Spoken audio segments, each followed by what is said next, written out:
इसका तात्पर्य क्या है? जय माताएं जो गाती थी ऐसे केवल गाने के लिए नहीं, उसका अर्थ है कि हमें जल्दी सोना चाहिए और सुबह ब्रह्म मुहूर्त में जागना चाहिए। कि जितासनो जित श्वासो जित संगो जितेंद्रिया। सबसे पहले आसन को जीतो, जितासनो। फिर जित श्वासो, प्राणायाम के द्वारा अपनी श्वासों को जीतो। जित संगो, फिर अपना संग जीतो, क्योंकि यदि आपका संग अच्छा नहीं है तो आप अच्छे नहीं बन सकते। आप भले ही कितने साधु संत जैसे रहते हो और आपकी संगत मदरापान करने वालों की है, मांस भक्षण करने वालों की है, जुआ खेलने वालों की है, तो एक ना एक दिन वो आपको उस काम में धकेल ही देंगे। बोलो जय श्री कृष्ण।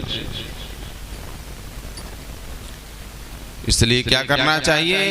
बोले जित श्वासो जितासनो जित श्वासो जित संगो जितेंद्रिया। फिर इसके बाद अपना मन भगवान में लगाने का चौथा उपाय है इंद्रियों को अपने वश में रखो। और सबसे खराब इंद्री कौन सी है? कौन सी? सबसे खराब इंद्री है ये जीभ, है ना? इसको रोज नया नया चाहिए खाने को। बोले आज तो रसगुल्ला बन जाए। अब रसगुल्ला तो बन जाए, पर खाने के बाद कहीं शुगर हो गई फिर, है ना? तो अपनी जीवा पर भी नियंत्रण होना चाहिए। भोजन ऐसा करो जिससे शरीर हृष्ट पुष्ट बने, ना कि केवल जीभ का स्वाद देखे। तो इंद्रियों को वश में करने का सबसे बड़ा उपाय अपनी जीवा पर नियंत्रण रखो। और जब जीवा पर नियंत्रण होगा, आप हल्का फुल्का भोजन करेंगे तो अपने आप आपकी जो इंद्रियां हैं वो धीरे धीरे आपका कहना मानने लगेंगे। इसलिए कहते हैं ना कि तामसी भोजन नहीं करना चाहिए। ज्यादा तेल मिर्च मसाले वाला भोजन यदि करेंगे तो क्रोध उत्पन्न होगा, उत्तेजना बढ़ेगी, और इससे क्या होगा? क्रोध पाप का बाप है। क्रोध क्या है? पाप का बाप। क्रोध आएगा तो जिससे हमें नहीं बोलना चाहिए उससे भी हम अपशब्द कह दें तो पाप होगा कि नहीं होगा? इसलिए जितासनो जित श्वासो जित संगो जितेंद्रिया। स्थूले भगवते रूपो मना संधारिये दिया। बोले मन को जीतना है तो सबसे पहले आसन को जीतो, फिर श्वासों को, फिर अपनी इंद्रियों को, अपने संग को जीतो। अच्छे लोगों की संगत करो कि कर संगत अच्छे लोगों की, दबा मिल जाए सभी रोगों की। अच्छी संगत से ही मिलेगा। लेकिन अब हम बुरे लोगों की संगत करें और फिर सोचे कि हमारे साथ अच्छा हो जाए तो ये संभव नहीं है। बोलो जय श्री कृष्ण। इसके बाद फिर राजा परीक्षित ने प्रश्न किया कि गुरुदेव, व्यक्ति भगवान मिलते किसको हैं? बहुत अच्छा प्रश्न किया राजा परीक्षित ने सुखदेव जी से। भगवान मिलते जल्दी किसको मिलते हैं? तो बोले जो राजा परीक्षित खुद ही कहते हैं कि जो सुबह 4 बजे उठ करके स्नान करता होगा भगवान उसको जल्दी मिलते होंगे। जब इतना कहा तो सुखदेव जी कहते हैं कि राजन, व्यादस्य चरणम ध्रुवस्य। यदि आपने कहा कि जल्दी स्नान करने से मिलते हैं तो मीन सदा जल में रहे और धोएवास न जाए। बोले मछली तो 24 घंटे जल में रहती है, फिर तो भगवान 24 घंटे दर्शन देने वहीं खड़े रहते हैं। तो बोले भगवान जिनकी आयु ज्यादा होती होगी, ज्यादा बुजुर्ग हो जाते हैं, उनको मिलते होंगे। बोले यदि उनको मिलते होते तो व्यादस्या चरणम ध्रुवस्य तो ध्रुव की आयु कितनी थी? मात्र 4 वर्ष, और 4 वर्ष की आयु में मात्र 5 महीने में भगवान को प्राप्त कर लिया। चावयो विद्या गजेंद्र से आया। फिर आप कहोगे कि साहब भगवान उसको जल्दी मिलते होंगे जो ज्यादा ज्ञानवान हो, बुद्धिमान हो। बोले यदि बुद्धिमान को भगवान मिलते होते तो गजेंद्र जो था ना हाथी, वो तो पढ़ा लिखा नहीं था, उसको भगवान कैसे? तो बोले भगवान जाति देखते होंगे, अच्छा उच्च जाति का व्यक्ति हो कोई, जैसे हम महाराज हैं, तो बोले नहीं हम तो महाराज के पास ही जाएंगे। ऐसा नहीं है, भगवान ने कभी जाति देखी नहीं। जाति बात तो हम और आप बना रहे हैं कि हम महाराज और तुम क्षत्रिय, कुछ नहीं होता। होता है क्या? यदि होता ना तो राम जी बिल्ली के बेर नहीं खाते, बिल्ली के बेर नहीं खाते। और जो वो कौन था, निषाद राज गोह, उसको मित्र नहीं बनाते। वनवासी, कितने सारे वनवासी थे जो भक्षा वक्ष खाते थे, उनके साथ बैठे। भगवान मिले कि नहीं मिले उनसे? भगवान को वो जाति से भी कोई मतलब नहीं। तो बोले भगवान उसको मिलते होंगे जो सुंदर ज्यादा होता होगा। हो सकता है जो सुंदर हो उसको भगवान मिल जाए। बोले कुब्जाया के मुतत्र रूपा। बोले कुब्जा कौन सुंदर थी क्या? 3 जगह से टेढ़ी थी महाराज, उसको भगवान मिल। कि व्यादस्या चरणम ध्रुवस्या चावयो विद्या गजेंद्रस्य का जातिर्विदुरस्य यादवपते रुग्रस्य किं पौरुषम कुब्जाया किमुतत्र रूपमधिकं किं तत्सुदां नो धनम भक्त्या तुष्यति केवलं परमया भक्ति प्रियो माधवा। तो बोले भगवान उसको मिलते होंगे जो ज्यादा धनवान होता होगा। बोले यदि धनवान को मिलते तो सुदामा जी महाराज तो निर्धन थे, उनको भगवान कैसे मिले? तो बोले भगवान फिर मिलते किसको हैं? बोले केवलम परमया भक्ति प्रियो माधवा। बोले भगवान को केवल भक्ति प्रिय है। कि निर्मल मन जन सो मोहि पावा, निर्मल जन मन सो मोहि पावा, मोहे कपट छल छिद्र न भावा, मोहे कपट छल छिद्र न भावा। काम क्रोध मद दंभ न जाके, काम क्रोध मद दंभ न जागे, तात निरंतर बस में ताके, तात निरंतर बस में ताके।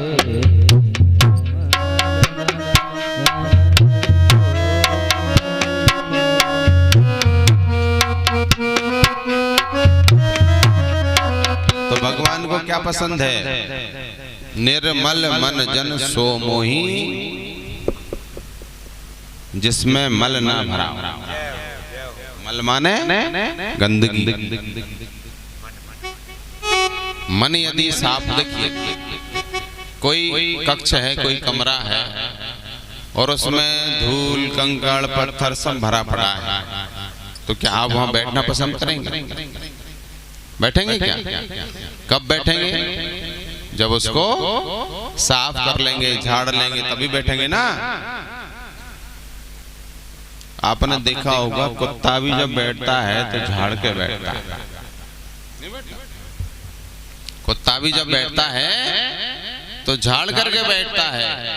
और हमारे मन में दुनिया भर का कचरा भरा, काम, क्रोध, मद, लोभ, मत्सर, द्वेष, पाखंड सब भरा है, और हम कहें कि इसमें भगवान आकर के बैठ जाए तो बैठेगा क्या? नहीं बैठेगा। पहले इस कचरे को साफ करो, और ये कचरा केवल एक ही चीज से साफ होता है, क्या? कि तब ही होए संशय सब भंगा,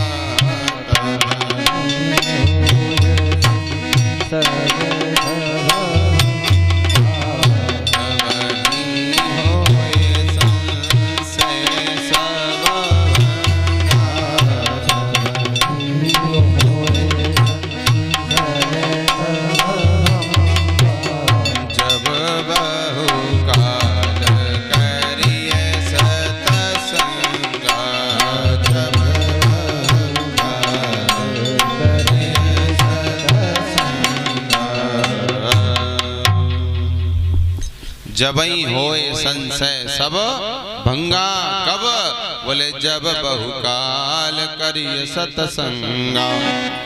एक बार के सत्संग करने से कल्याण होने वाला नहीं है, उसके लिए क्या है? बोले बार बार सत्संग सुनो, क्योंकि रसरी आवत जाते ही और सिल पर हो निशान। पत्थर कितना मजबूत होता है और रस्सी कितनी मुलायम होती है, पर वही रस्सी यदि बार बार एक स्थान पर जब कुएं से अपन पानी खींचते हैं तो पत्थर पर भी निशान आ जाता है। तो जब पत्थर पर निशान आ सकता है तो हमारा मन क्यों शुद्ध नहीं होगा? होगा, लेकिन कब?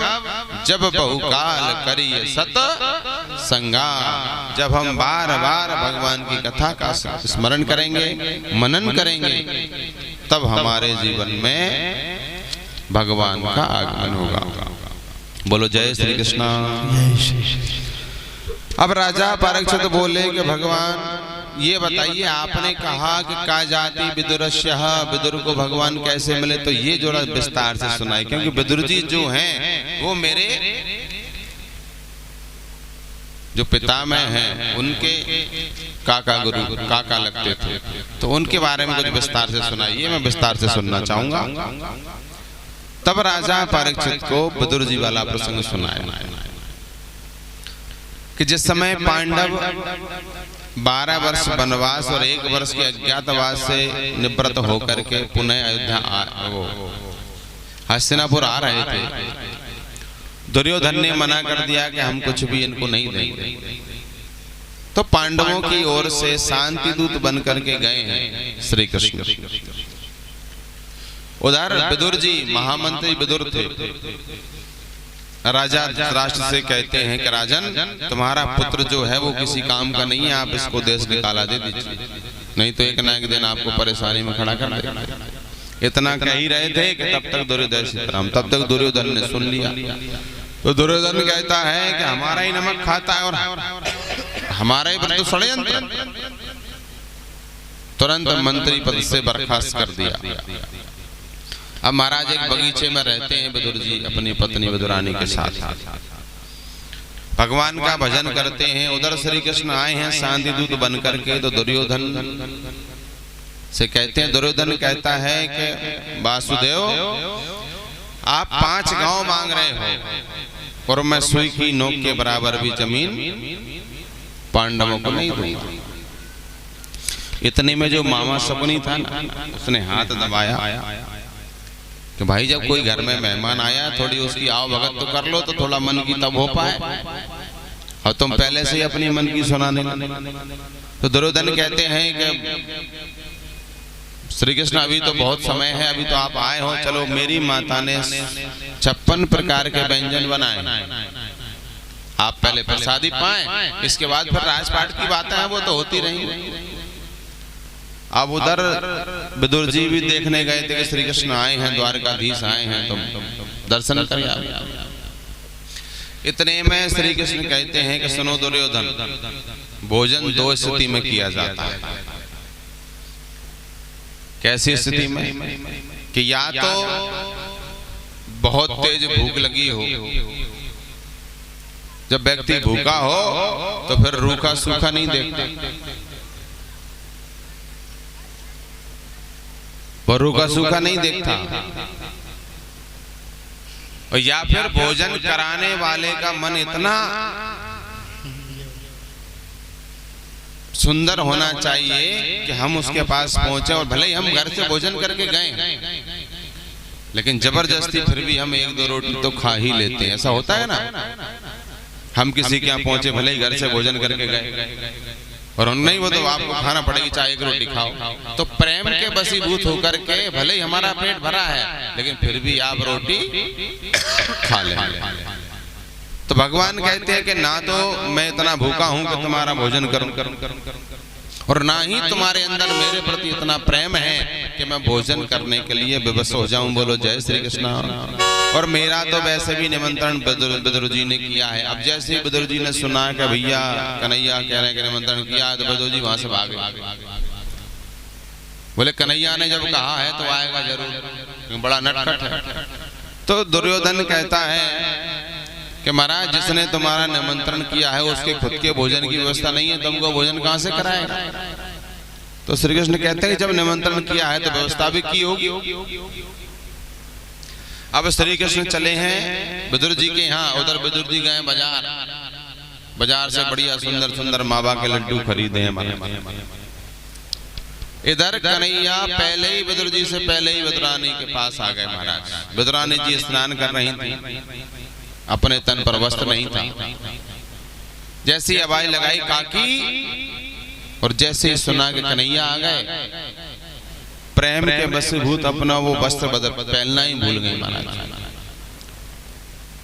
तुरंत कुटिया के द्वार खोले हैं। मेरे कन्हैया ने अपना जो उत्तरीय वस्त्र जो था वो विदुरानी जी को उड़ाया। अब विदुरानी हाथ में चौकी लिए घूम रही, पटा जो बोलते हैं ना, वो पटा वाली चौकी लेकर के घूम रही है कि बैठाएं कहां। 10 बाई 10 की झोपड़ी है, लेकिन उसमें भी बैठने को जगह नहीं दिख रही हो। कभी इसको ने में ले जाते हैं, बोले यहाँ बैठो। अब जैसे ही बैठने को बोले यहाँ नहीं यहाँ बैठो। पूरे कमरे में नचा दिया महाराज पूरी झोपड़ी, और फिर बीच झोपड़ी में उल्टे पटे पर बैठा दिया। और उल्टे पटे पर भी कन्हैया बैठ गया। और कन्हैया कहते हैं काकी बहुत तेज भूख लगी है, कुछ खाने को हो तो लाओ। पीछे केले का बगीचा था। विदुरानी गई और केले की पूरी घेर तोड़ करके लाई। अब तो बड़े प्रेम से कन्हैया को खवा रही है। क्या खिलाना तो था गूदा, पर इतने प्रेम में विह्वल हो गई कि वो गूदा खिलाना भूल गई और छिलका खिलाने लगी। और कन्हैया भी प्रेम में सब भूल गए, वो छिलकों को बड़े प्रेम से पा रहे हैं। ढेर लग गया महाराज गूदों का, और छिलके सब कन्हैया पा गए। इतने में विदुर जी आए हैं, कहते हैं अरे भाग्यवान जल्दी द्वार खोलो, कन्हैया आ रहे हैं। बोले आ रहे हैं? अरे वो तो कब के आ गए। और देखा, अरे भगवान तूने ये क्या किया, कन्हैया को छिलके खिलाए। अब छिलके बंद करके और कन्हैया को विदुर जी मावा के लड्डू खिला रहे हैं। और मावा के लड्डू खिलाते हुए पूछते हैं लाला कैसे लगे। तो कितना सुंदर जवाब दिया।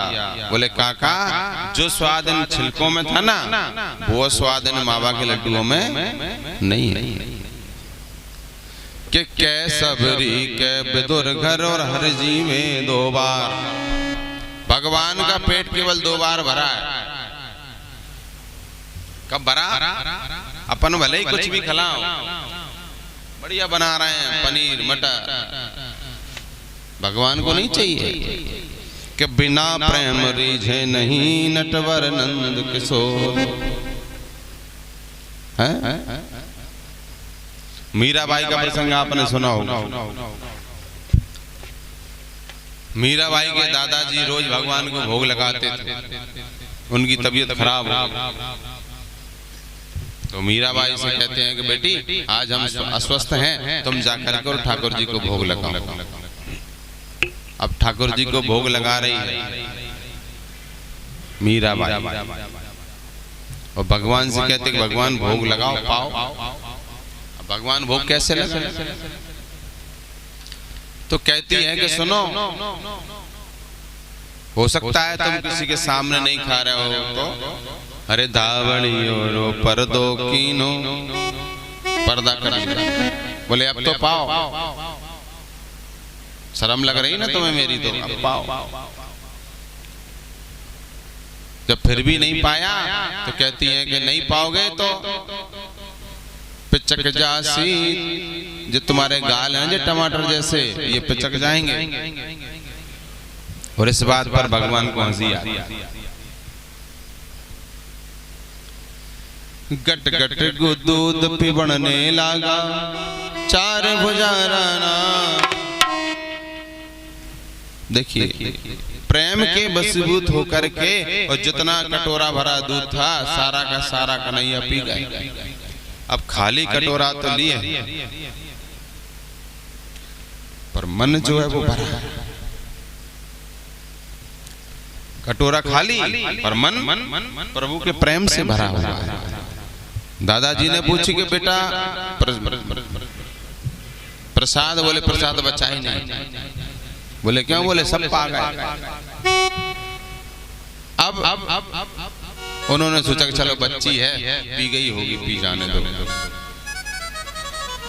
उसने कहा कि उनके दादाजी कहते हैं कि भगवान कैसे पा सकते हैं?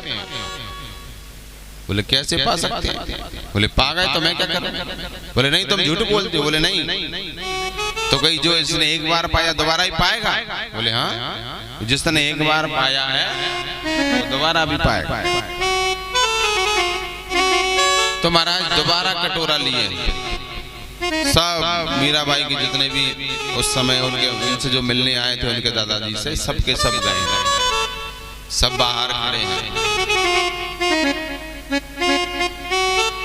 अब जब पहुंची हैं मीराबाई, फिर भोग लगाया, अब नहीं पा रहे हैं कन्हैया। तो मीरा कहती है कि पहली बार में कैसे पा गए और आप क्यों नहीं पा रहे? यदि आप नहीं पाओगे तो मेरी तो श्रद्धा ही खत्म हो जाएगी। दोबारा कन्हैया आए हैं, पिए। तो महाराज भगवान को केवल भाव चाहिए कि भाव का भूखा हूँ मैं और भाव ही एक सार है। वो भाव से मुझको भजे तो भव से बेड़ा पार है। तो यहाँ भगवान कहना चाहते हैं कि विदुर जी मुझे क्या चाहिए? केवल भाव का भूखा हूँ। देखिए हम बाजार कुछ भी वस्तु लेने जाते हैं तो हम क्या पूछते हैं? बाजार जाते हैं ना, कोई भी वस्तु खरीदने, सब्जी लेने जाते हैं तो क्या पूछते हैं? क्या भाव है ना। जब बिना भाव के हम सब्जी नहीं खरीद सकते तो बिना भाव के भगवान हमको कैसे ले लेगा? है ना। भगवान को भी भाव चाहिए कि क्या भाव है। भाव बिन मुझको जो दे तो मैं करता स्वीकार नहीं, और भाव से एक पत्र भी दे तो मुझे स्वीकार है।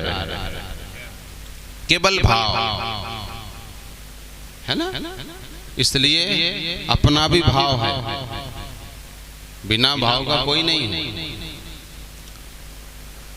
तो राजा परीक्षित, यहाँ संवाद चल रहा है सुखदेव जी का राजा परीक्षित से। तो कहते हैं कि विदुर जी जब भगवान धराधाम छोड़कर जाने लगे तो विदुर जी को उपदेश किया।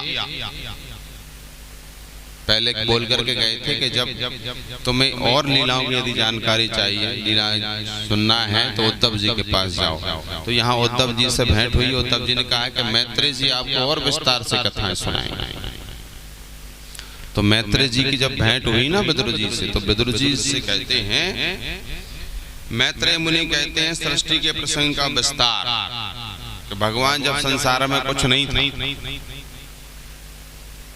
तो भगवान के मन में विचार हो जाऊं तो जल में अपना आयन बनाया, तो नाम हो गया नारायण। भगवान नारायण की नाभि से एक कमल प्रकट हुआ, उस कमल पर ब्रह्मा जी का प्रादुर्भाव हुआ। जैसे ब्रह्मा जी का जन्म हुआ तो ब्रह्मा जी ने देखा कस्तम को हम, मैं कौन हूं? कि कस्तम को हम कुत आयात को मैं जननी को मैं तात। बोले कस्तम को हम मैं कौन हूँ, कुत आया तो मैं कहाँ से आया, को मैं जननी मेरी माँ कौन है, को मैं तात मेरे पिता कौन है। चार बार जब ऐसे देखा तो चार मुख हो गए ब्रह्मा जी। ब्रह्मा जी ने सोचा कि देखें तो सही भाई, जब यहाँ आगे पीछे दाएं बाएं कुछ नहीं दिख रहा तो नीचे ऊपर कुछ होगा, ऊपर तो केवल आसमान दिख रहा है, नीचे क्या है। तो कमल की जो डंडी थी उसको पकड़ करके ब्रह्मा जी गए और 1000 वर्ष तक ऊपर नीचे होते रहे पर उसका छोर नहीं मिला। आकर के पुनः वहीं बैठ गए महाराज, आकर के पुनः उसी स्थान पर बैठ गए। फिर जल की बूंद जब जमीन पर गिरती है ना पानी में तो कैसी आवाज आती है, अपन जिसको टप टप कहते हैं, वो वास्तव में शब्द हैं ता और पा, तप तप। तो ब्रह्मा जी ने 10,000 वर्ष तक जब तप किया तब आकाशवाणी हुई कि सृष्टि का निर्माण करो। तो ब्रह्मा जी ने सृष्टि का निर्माण प्रारंभ जब किया तो सबसे प्रथम संतान के रूप में सनक सनंदन सनातन सनत कुमार चारों मानस पुत्र को जन्म दिया है। ये चारों ही भगवान के प्रथम अवतार।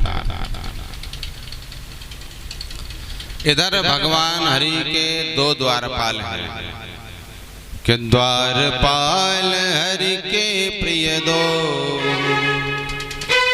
जय अरु विजय जान सबको। जय और विजय। सनत कुमार एक बार देखिए, सनत कुमार गए हैं। सनत कुमार के पास तप की इतनी शक्ति थी कि किसी भी देवता के पास कभी भी आ जा सकते थे। एक बार भगवान नारायण के दर्शन की इच्छा जाहिर हुई तो गए हैं नारायण भगवान नारायण के पास। तो जय और विजय ने द्वार पर रोक दिया। जैसे ही जय और विजय ने रोका तो सनत कुमारों ने श्राप दिया कि जाओ हो निशाचर जाए तुम पापी कपटी दो। निशाचर होने का श्राप दे दिया। जैसे ही श्राप दिया तो जितनी भी शक्ति सनत कुमार के पास थी ना आने जाने की, वह भी समाप्त हो गई। देखिए सनत कुमार साक्षात भगवान के अवतार हैं, लेकिन इसके बावजूद भी उनकी शक्ति थी, उनके पास किसी भी देवता के पास कभी भी आ जा सकते थे। लेकिन श्राप के प्रभाव से कहीं भी जाने की शक्ति उनकी समाप्त हो गई। आज भी सनत कुमार बद्री का आश्रम पर बद्रीनाथ धाम में बैठ करके तप कर रहे हैं, कभी किसी के यहाँ जा नहीं सकते। एक बार क्रोध करा है केवल, और हम महाराज बार बार क्रोध करते हैं, हमारा क्या होगा बताइए। इसलिए कहते हैं कि 7 दिन हम कथा सुन रहे हैं तो कम से कम 7 दिन हम क्रोध ना करें, तो कथा सुनने का जो फल है वो हमें प्राप्त हो। नहीं तो एक क्षण का क्रोध सारे 7 दिन की कथा को भी नष्ट कर सकता है। बोलो जय श्री कृष्ण।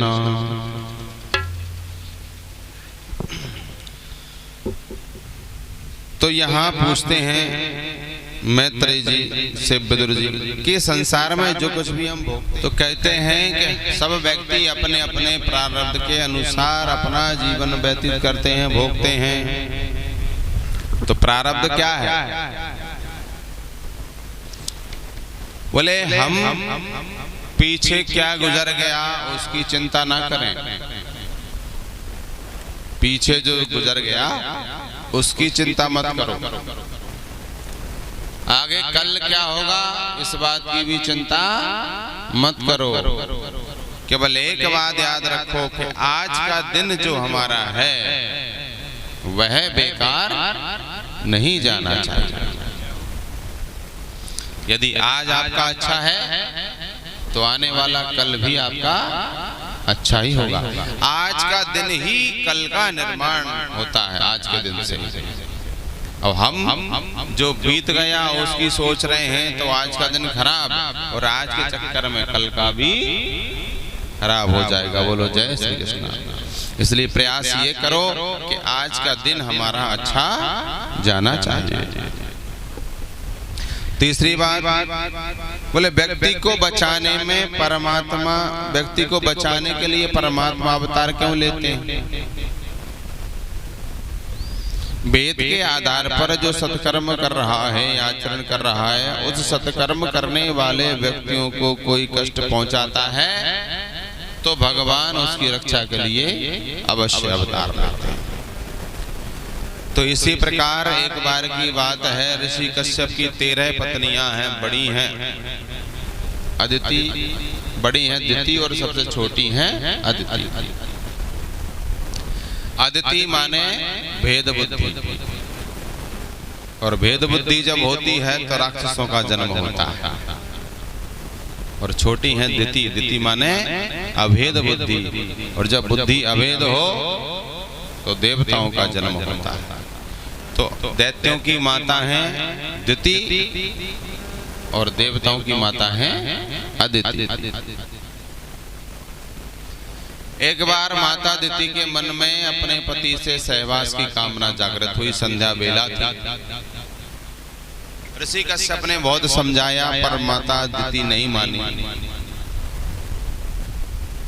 कहते हैं कि संध्या समय यदि सहवास किया जाए तो उस समय जो संतान उत्पन्न होगी वह राक्षस प्रवृत्ति की होगी, क्योंकि संध्या समय भगवान शिव के गण भ्रमण के लिए निकलते हैं।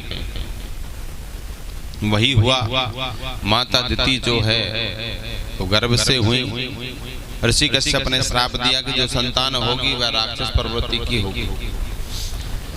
अब माता दिति को पछतावा भी हुआ, पर अब क्या करें? तो माता दिति ने महाराज 100 वर्ष तक संतान को जन्म ही नहीं दिया। देखिए पहले की माताओं में कितनी शक्ति थी, 100 वर्षों तक बच्चों का जन्म ही नहीं दिया। सारे देवता, चारों ओर अंधकार जब फैलने लगा, सारे देवता आए हैं पर किसी की मानती नहीं। तब स्वयं भगवान नारायण आए और नारायण ने वरदान दिया कि तुम्हारे जो संतान होगी उसका उद्धार मैं ही करूंगा। तब माता दिति ने 2 पुत्रों को जन्म दिया। बड़े हैं हिरण्यकश्यप और छोटा हिरण्याक्ष। 2 पुत्र उत्पन्न हुए। अब 2 पुत्रों का जब जन्म हुआ तो महाराज हिरण्याक्ष कहता है अपने बड़े भाई हिरण्यकश्यप से कि भैया बल पराक्रम तो हमें बहुत मिला, पर हम में कितना बल है?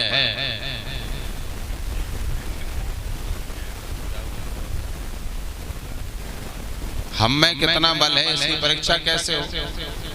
भाई कोई लड़ने वाला मिले तो समझ में आए कि हम में कितना बल है।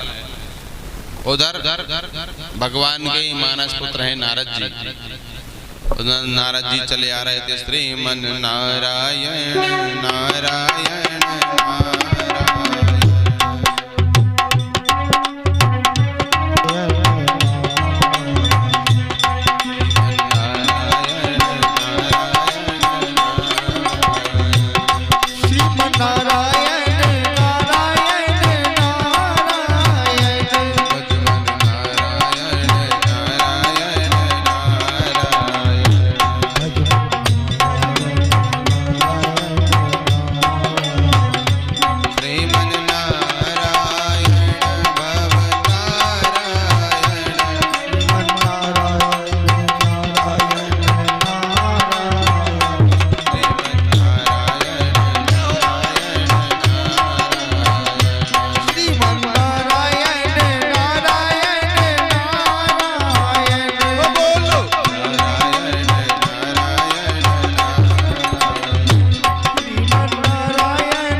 अब नारद जी आ रहे थे, नारायण नारायण करते। हिरण्याक्ष ने हाथ पकड़ा, बोले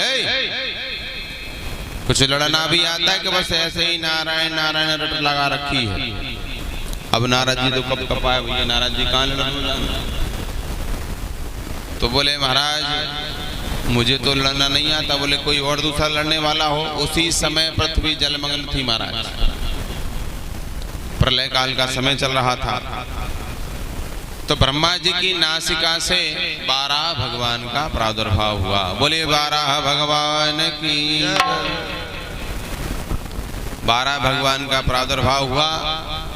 12 भगवान ने पृथ्वी को अपनी नासिका पर स्थापित किया है, और जहाँ पृथ्वी को स्थापित किया वो सूकर क्षेत्र के नाम से जाना जाता है।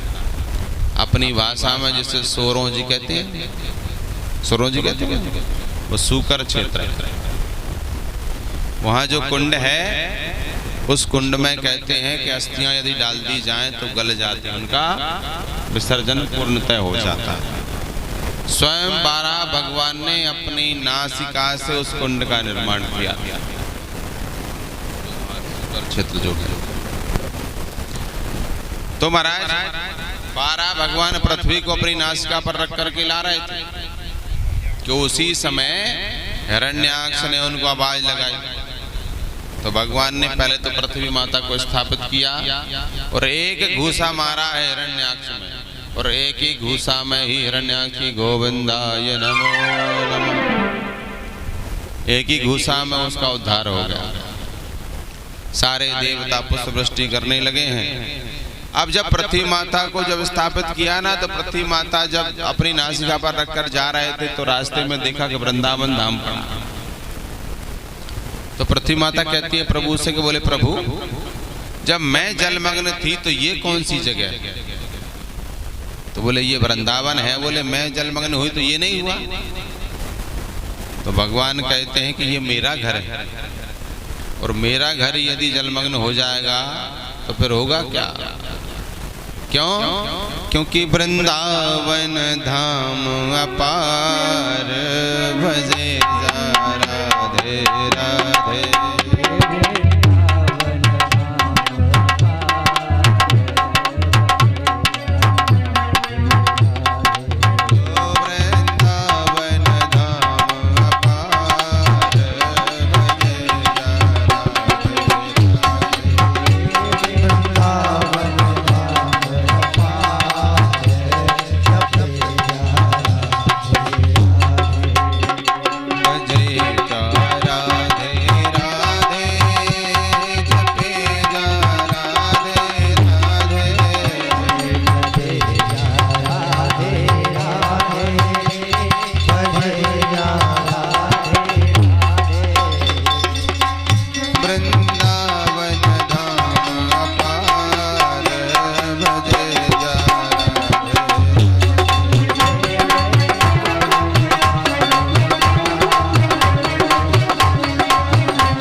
वृंदावन बिहारी लाल की जय।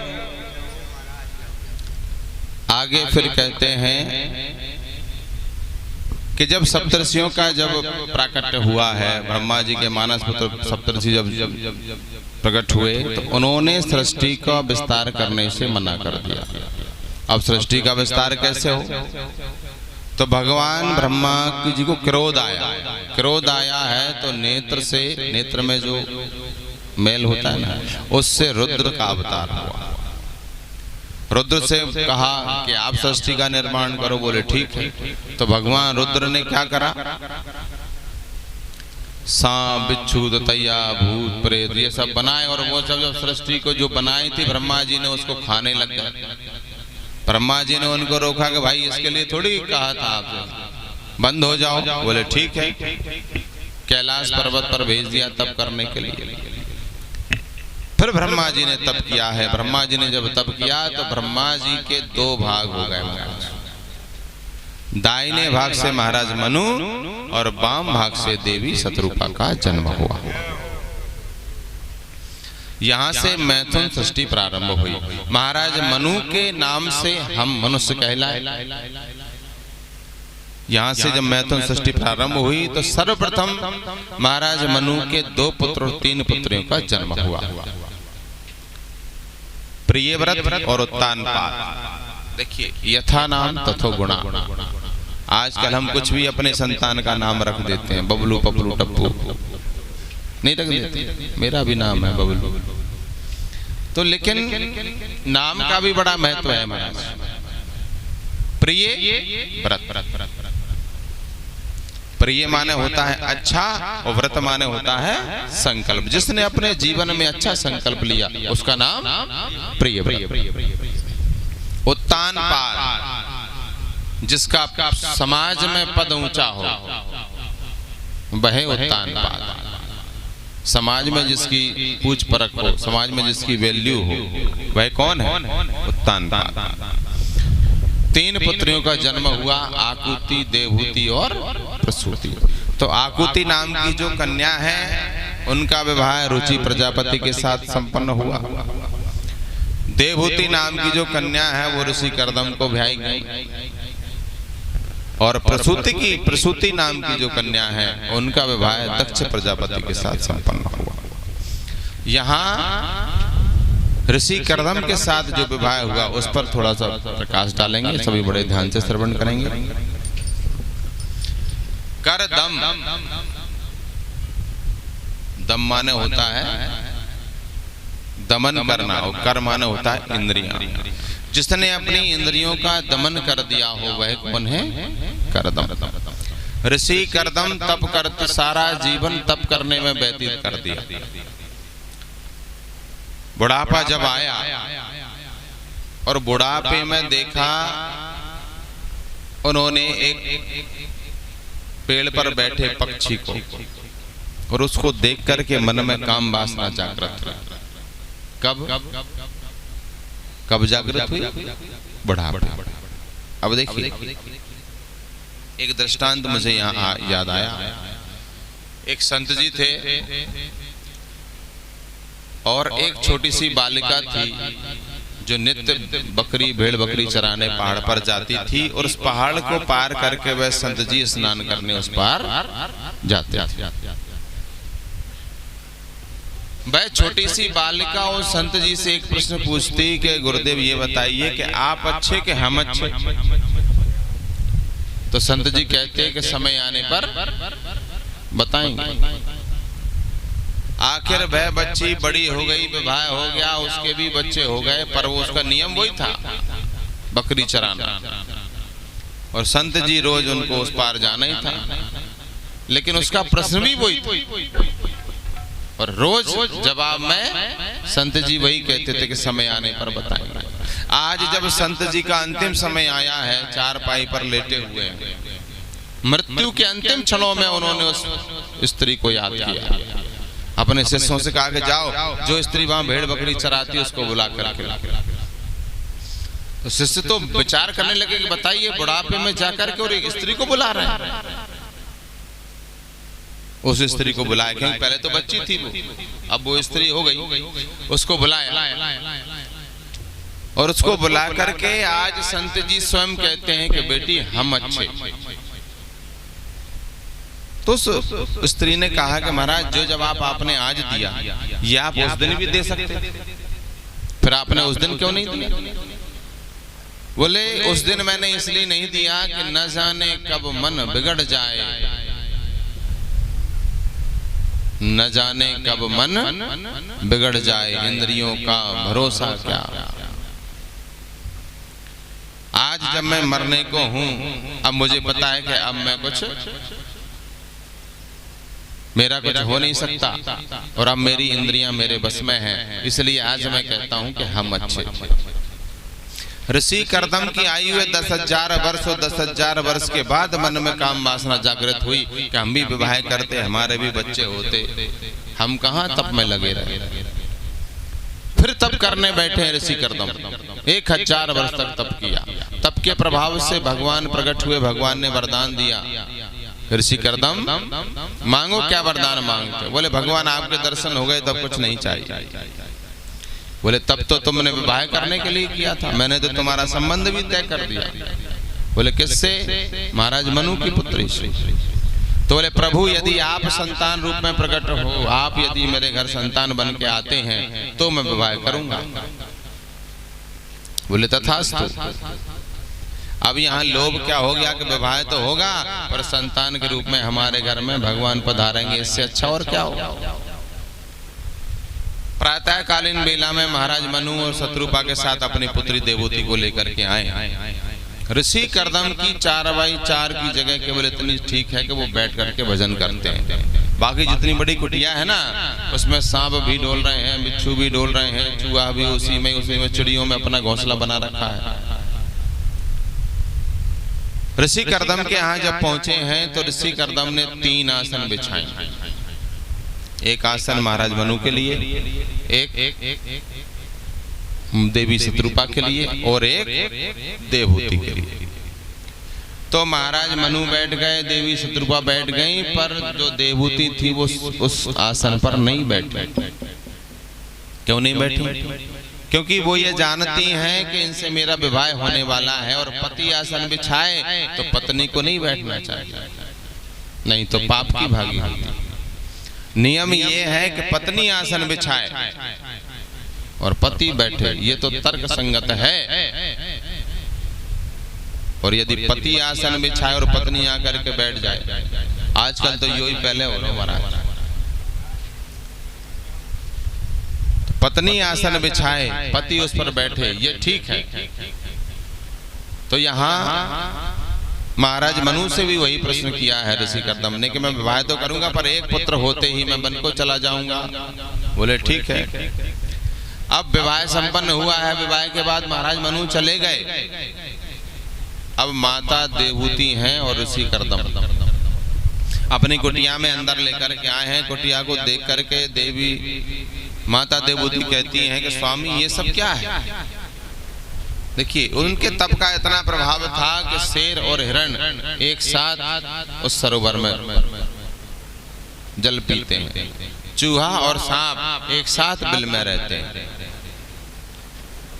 बोले स्वामी ये, बोले अब मैं अकेला रहता हूँ, ये सब इसको ही अपना घर समझते हैं, तुम अपने हिसाब से अपने घर सफाई कर लो, तब तक मैं भजन कर लूं। तो जो अपना जो छोटा सा आसन जहाँ था उस आसन पर ऋषि कर्दम बैठे हैं और माता देवहूति सफाई कर रही हैं। सफाई करते करते वो तो सफाई कर रही हैं, इतने में ऋषि कर्दम की समाधि लग गई। और ऐसी समाधि लगी महाराज, 1 वर्ष 2 वर्ष 20 40 कितने वर्ष, सीधा 40 वर्ष तक की समाधि लगी। 40 वर्ष तक समाधि लगी है। इसके बावजूद भी देवहूति उनकी सेवा कर रही है। अपने पति की गीले कपड़े से शरीर को पोंछती है, कहीं दीमक ना लगे। जल भर के रखती है, फल ला करके रखती है कि ना जाने कब पति हमसे फल मांग ले, कब भूख लग गया है उनको, कब उन्होंने कहा कि मुझे भूख लगी है कुछ खाने को हो दो। यदि मैं नहीं दे पाई तो मेरा पतिव्रत धर्म नष्ट हो जाएगा। और आजकल की कोई होती तो महाराज कब की भाग गई होती। बोलो जय श्री कृष्ण। लेकिन वो कितनी सेवा करती है कि तुम ही मेरे मंदिर, तुम ही मेरी पूजा, तुम ही देवता हो, तुम ही देवता हो। तुम ही मेरे हाथों की, तुम ही मेरे माथे की बिंदिया की झिलमिल, तुम ही मेरे हाथों की चूड़ी की खन खन। तुम्हें देख कर यूं ख्याल आ रहा है कि जैसे फरिश्ता कोई सो रहा हो। तुम ही मेरे मंदिर, तुम ही मेरी पूजा, तुम ही देवता हो, तुम ही देवता हो। सारा कर्म अपने पति के समर्पित कर दिया महाराज। 40 वर्ष के बाद जब नेत्र खुले ऋषि कर्दम के, तो देखा कि सामने एक बुढ़िया बैठी है। 40 वर्ष पहले कितने साल की होगी बेचारी? 16-17 साल की। और 40 वर्ष बाद तो वो तो 56 साल की होगी, तो बूढ़ी डुकरिया हो गई क्या? ऋषि कर्दम ने नेत्र खोले, देखा देवी आप कौन है? देखिए 40 वर्ष जिस पत्नी ने अपने पति की ये आवाज सुनने के लिए 40 वर्ष व्यतीत कर दिए, 40 वर्ष बाद भी वो क्या कहता है कि आप कौन है? माता देवूति कहती हैं कि आज से 40 वर्ष पहले महाराज मनु आए थे। बोले हाँ आए थे। उनके साथ उनकी पुत्री आई थी, आपका विवाह हुआ था उसके साथ? बोले हाँ। तो बोले वो मैं ही हूँ। तो बोले देवी तुम अपने घर नहीं गई? कितना सुंदर जवाब दिया। बोले स्वामी विवाह के बाद उसके पति का घर ही उसका घर होता है, और चाहे जैसी स्थिति में रखे पति, कि चाहे जैसे मुझे रख लो, कुछ ना कहूँगा मैं, तेरा ही था तेरा ही हूँ, तेरा रहूँगा मैं। पति चाहे जैसी स्थिति में रखे, पत्नी को उस स्थिति में रहना चाहिए। जब विवाह होता है, विवाह में 7-5 वचन होते कि नहीं होते? उद्याने मद्यपाने पितृगृह गमने मम वित्तम मम चित्तम मनो मान सम्मान। इसका अर्थ बड़ा गहरा है। मैं केवल 2 चीज का अर्थ बताऊंगा कि मम वित्तम, इसका अर्थ है कि जो मैं कमाता हूं उसके अनुसार तुम्हें खर्च करना है। ऐसा नहीं मेरी क्षमता है 500 रुपए की साड़ी लाने की और आपने पड़ोसन की देख ली 2000 की साड़ी और फिर कहोगे मुझे तो वही चाहिए। यदि ऐसी स्थिति बनेगी तो घर में सिवाय झगड़े के कुछ भी नहीं होगा महाराज। पत्नी का धर्म है कि पति जिस हिसाब से कमाता है उस हिसाब से खर्च करे। मम वित्तम मम चित्तम, मेरे मन का ध्यान रखना है। मनो मान सम्मानम, मेरे सम्मान का ध्यान रखना है। यदि कोई अतिथि आता है तो अतिथि सत्कार तुरंत होना चाहिए। और बहुत से घर ऐसे हैं महाराज कि कोई अतिथि आया तो वो अपनी पत्नी के डर से अतिथियों को घर भी नहीं ले जा सकते। बड़े बड़े शहरों में मैंने देखा है, होटल पे भोजन करा देंगे, होटल में उनको रुका देंगे, पर घर नहीं ले जा सकते क्योंकि पत्नी से झगड़ा हो जाएगा। तो ऐसा घर और ऐसी गृहिणी किसी काम की नहीं महाराज। गृहिणी गृह मुच्यते, जिस घर में गृहिणी है उसी को तो घर कहते हैं। पर गृहिणी कैसी होना चाहिए? अपने पति की इज्जत का ख्याल रखे, अपने पति के सम्मान का ध्यान रखे। कोई अतिथि आया बिना पति के कहे उसका आतिथ्य हो जाए, वही तो गृहिणी है। उसी को गृह लक्ष्मी कहते हैं। नहीं तो देखो स्त्री ही लक्ष्मी है और स्त्री ही कुलक्ष्मी है। स्त्री ही सीता है तो स्त्री ही काली है। यदि अच्छा व्यवहार करती है तो सीता है और बुरा व्यवहार करे तो भद्रकाली। जय जय बोले बाल कृष्ण लाल की जय। जब माता देवूती के इस प्रकार जब बातें सुनी तो ऋषि कर्दम ने हाथ पकड़ा है माता देवूती का और सरोवर में डुबकी लगाई। जैसे ही डुबकी लगाई है तो 16 साल की तो हो गई माता देवूती और 20 वर्ष के हो गए ऋषि कर्दम। ऋषि कर्दम ने मानसिक संकल्प किया और ऐसा दिव्य महल बनाया महाराज। सारी स्वर्ग की सुख सुविधाएं उसमें, ना पृथ्वी पर ना आकाश में, जहां चाहे वहां चला जाए। 10,000 वर्ष तक ऋषि कर्दम ने काम का उपभोग किया महाराज। अब जन्म तो होना था एक पुत्र का, लेकिन एक पुत्र के जन्म तो नहीं हुआ और 9 पुत्रियों का जन्म हो गया। अब जब 9 पुत्रियों को जन्म हो गया तो 9 पुत्रियों के जन्म के बाद कहने लगे कि अब हम वन को जाते हैं। तुरंत माता देवूती ने पैर पकड़ लिए, स्वामी जी आपने वचन दिया था कि एक पुत्र हो जाएगा, तब अभी तो पुत्री हुई है, इनका विवाह कौन करेगा यदि आप वन में चले जाएंगे। तब ध्यान आया कि भगवान ने वरदान भी दिया था कि यदि मैं विवाह करूं तो पुत्र बन करके स्वयं भगवान आएंगे। तो 10वीं संतान के रूप में स्वयं कपिल भगवान पधारे हैं। बोले कपिल भगवान की जय। ऋषि कर्दम की 9 कन्याएं, पहली कला जो मरीच ऋषि को ब्याई गई, दूसरी अनुसुईया जो अत्रि ऋषि को ब्याई गई, तीसरी श्रद्धा जो अंगिरा ऋषि को ब्याई गई, चौथी हविर्भू जो पुलस्त्य ऋषि को ब्याई गई, 5वीं गति जो प्लय ऋषि को ब्याई गई, 6वीं क्रिया जो कृतु ऋषि को ब्याई गई, 7वीं ख्याति जो भृगु ऋषि को ब्याई गई। और इन्हीं के यहाँ माता लक्ष्मी का प्रादुर्भाव हुआ।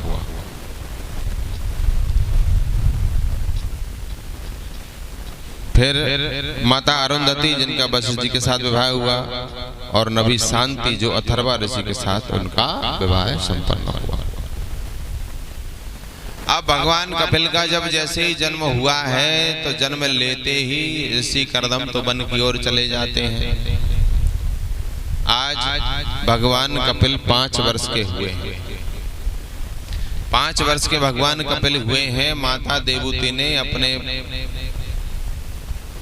पुत्र कपिल भगवान को स्नान कराया है और स्नान करा करके सुंदर तिलक लगाया, सुंदर सुंदर सजा करके और एक चौकी पर बिठा दिया। जैसे ही चौकी पर बिठाया तो कपिल भगवान कहते हैं कि माँ ये क्या कर रही हो। बोले माँ जो मैं कर, माँ बोली बोले जो मैं आज कर रही हूँ ना ये मुझे बहुत पहले करना चाहिए था। मेरे पति मुझसे बोल करके गए हैं कि तुम साक्षात भगवान का ही स्वरूप हो, मैं तुमसे कुछ पूछना चाहती हूँ। यहाँ से प्रारंभ होता है कपिल देवूती संवाद कि निर्विण्णानित संभूमन सदिन्द्रिय तर्षणात् ऐन संभ्राव्यमानेन न प्रपन्नाद तमा प्रभो। तो कपिल भगवान से प्रश्न करती हैं कि भगवान मेरी परिस्थिति ऐसी हो गई है कि 5 कर्मेंद्रियां, 5 ज्ञानेंद्रियां, 4 चतुष्टय मन बुद्धि चित्त और अहंकार, ये सब मुझे अपनी अपनी ओर खींचते हैं। आखिर मैं क्या करूं। तो कपिल भगवान क्या कहते हैं कि कुछ कर्म जगत में कर से हो तेरे तीनों लोक संवर जाएं। हो कुछ कर्म जगत में कर से हो तेरे तीनों लोक संवर जाएं। तू हंसे ये जग रोए पगले जब सफर खत्म ये हो जाए। कि पैसा पैसा तूने जोड़ा यहाँ और मन का चैन भी खोया है। जब काम न आए अंत समय बेकार ये सारी माया है। अब भक्ति में इस मन को लगा, हो शायद भगवन तुझे मिल जाए। कुछ कर्म जगत में कर ऐसे, तेरे तीनों लोक संवर जाएं। तन को तूने धोया मल मल कर, और मन को साफ न कर पाया। गया गंगा नहाने को जब भी, संग पाप की गठरी ले आया। मुख से जो तू बोले हरि हरि, भव सागर पल में तर जाए। कुछ कर्म जगत में कर ऐसे। सबसे पहले क्या बताया? अपना कर्म।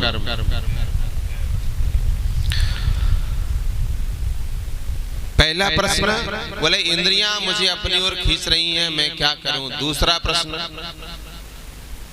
बंधन शरीर का होता है, मन का होता है या आत्मा का होता है? बंधन होता किसका है? तो कपिल भगवान कहते हैं कि माँ आप तो स्वयं ज्ञानी हैं, स्वयं विदुषी हैं। बोले इंद्रियां अपनी ओर खींचती हैं तो उसका सबसे बड़ा उपाय है इंद्रियों को बस में करके रखो। इंद्रियों को बस में कैसे रखना है? बोले इंद्रियों को यदि बस में रखना है तो मैंने अभी पहले भी कहा था कि सबसे पहले अपनी जीवा पर नियंत्रण हो। खान पान अच्छा होना चाहिए, जैसा खाएंगे अन्न वैसा होगा मन, जैसा पिएंगे पानी वैसी होगी वाणी, जैसी करेंगे संगत तो वैसी होगी रंगत। बोले फिर भगवान के सुंदर छटा का दर्शन करो। भगवान के मुखमंडल देखिए, हम भगवान के मंदिर में जाते हैं ना दर्शन करने। आपने देखा होगा कभी भगवान को रोते देखा है क्या? कभी किसी भी मंदिर में कि भगवान रो रहे हैं? हमेशा मुस्कुराते रहते हैं। अच्छा ऐसे क्यों है भगवान? भगवान मुस्कुराते इसलिए हैं कि भगवान जी कहते हैं कि तू जब मेरे पास आए ना मुझसे मिलने, तो जैसा मैं हूं वैसा तू मेरे पास आ, अर्थात मुस्कुराते हुए। और हम जब भी जाते हैं भगवान के सामने तो रोते हुए ही जाते हैं। कितने लोग बैठे हैं, कोई भी ऐसा नहीं होगा जिसने भगवान से कुछ ना मांगा हो। मैं भी उनमें ही शामिल हूं, आप में। भगवान के मंदिर में जाते हैं, कुछ ना कुछ भगवान से मांग ही लेते हैं। और भगवान कहते हैं कि तू तेरे मन में क्या है ये मैं जानता हूं, पर मेरे ऊपर विश्वास करके तो देख। तू मुझ पर विश्वास नहीं करता तो जो मैं चाहता हूं वो होता है, और जब तू मुझ पर विश्वास करेगा तो जो तू चाहेगा वो होगा। बोलो जय श्री कृष्ण। मैं भगतन को दास दास मेरे मुकुटमणि। तो क्या करें? बोले पहले भगवान के बारे में जानो। और जानेंगे कैसे? बिना सत्संग के भगवान को जानना संभव नहीं है। क्योंकि भगवान के दर्शन तो दुर्योधन ने भी किए थे, भगवान के दर्शन दुर्योधन ने भी किए थे, लेकिन वो जान नहीं पाया। क्यों? क्योंकि सत्संग नहीं किया। कि जाने बिनु नहीं होए परतीति, जाने बिनु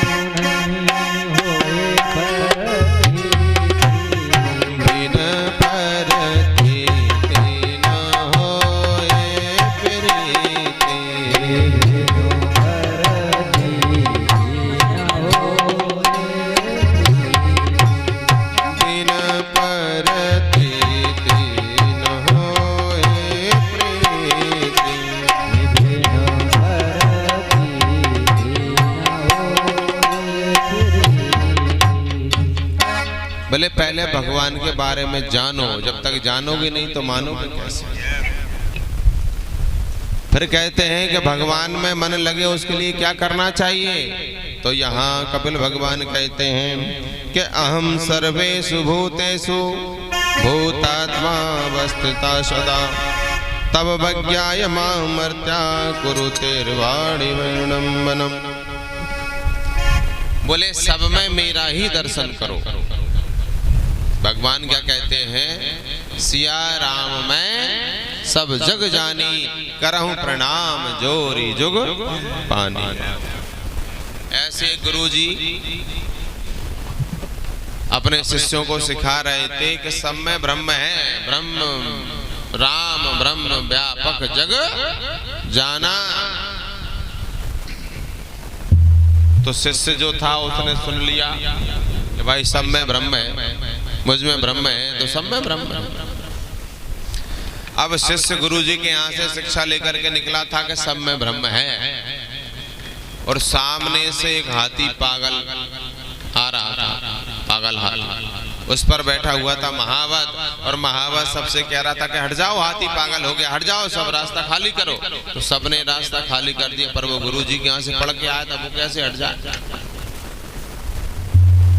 अरे बोले क्यों हटे? बोले सब में ब्रह्म, मुझमें उसमें सब में ब्रह्म है। तो महाराज हाथी आया और हाथी ने उसको उठाया और पटक दिया। वो यही गनीमत रही कि कम से कम सिर्फ पैर नहीं रखे, तो मरे तो नहीं, हाथ पर टूट गए, अस्पताल में भर्ती। तो गुरुजी ने सोचा कि चलो शिष्य अस्पताल में भर्ती है, चलो देख आए। गुरुजी गए देखने, और गुरुजी कहते हैं कि बेटा ये बताओ तुम्हारी ये हालत किस कुसंग से हुई? तो वो क्या कहता है कि बोले ये कुसंग से नहीं है गुरुजी, सत्संग से हुई। बोले क्यों? बोले आपने कहा था कि सब में ब्रह्म है। तो गुरुजी ने कहा कि बेटा तुझे सब में ब्रह्म नजर आया?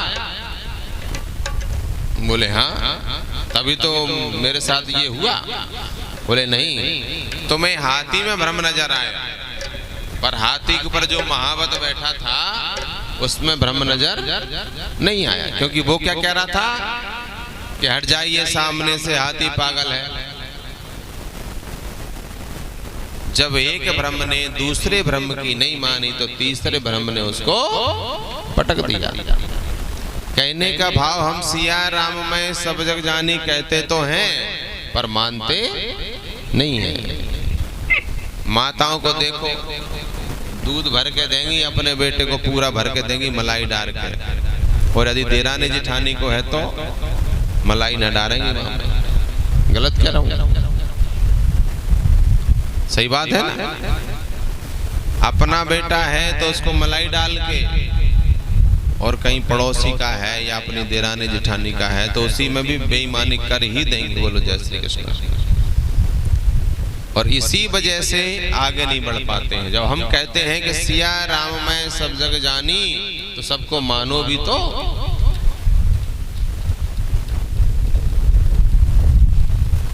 कपिल भगवान कहते हैं कि सब में मेरा ही दर्शन करो तो ही सफलता प्राप्त होगी। लेकिन अब यहाँ पूछती हैं माता देवूति कि ये बताइए मनुष्य को सुख कहाँ मिलता? बोले यदि उसके पास धन ज्यादा हो जाए तो सुखी हो जाता होगा। तो भगवान कपिल कहते कि नहीं माँ, तब भी सुख नहीं है। बोले जो नित्य भगवान का भजन करता है वो सुखी होता होगा। बोले तब भी सुख नहीं है। सुखी होने के लिए क्या चाहिए?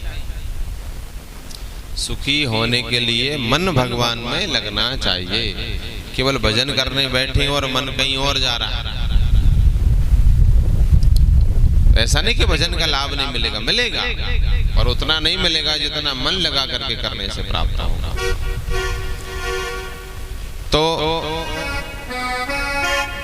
बोले ठीक है मनुष्य, ये दुखालयम शाश्वतम, ये संसार जो है वो दुखालय है माते। तो बोले यदि संसार में सुख नहीं है तो फिर सुख है कहाँ? तो बोले जब बच्चा 9 महीने घर में रहता है तो कम से कम उतने दिन तो सुखी रहता होगा कि माँ के घर में ना खाने पीने की चिंता। तो भगवान कपिल कहते हैं कि माँ गर्भ समम दुखम न भूतो न भविष्यति, गर्भ के समान दुख तो न बाहर कहीं है ही नहीं। माँ के घर में बच्चा उल्टा लटका रहता है महाराज, और माँ चटपटा मीठा जैसा भी खाती है, अंदर जो कीड़े होते हैं वो उसको खाते हैं, उस जीव को। सबसे बड़ा नरक है माँ का गर्भ। और अंदर से ही आवाज लगाता है कि हे प्रभु अब की बार मुझे बाहर निकाल दे, जैसे ही बाहर निकलूंगा सबसे पहले तेरा भजन करूंगा। कि सह ना सक्यो जब कष्ट गर्भ को तूने रुदन मचायो, आंखें भी ना खुलने पाई, भूख भूख चिल्लायो, बाधा बोलो रे बेमनवा कैसे बीतेगी, बाधा बोलो रे कबहू कियो ना भजनवा कैसे बीतेगी, कबहू कियो ना भजनवा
कि कंचन सी काया जा मानुष की पाई, कछु कर लो ना भाई।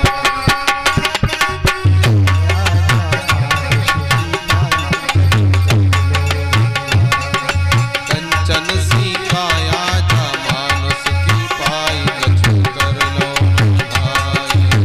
कंचन सी काया जा मानुष की पाई, कछु कर लो ना भाई।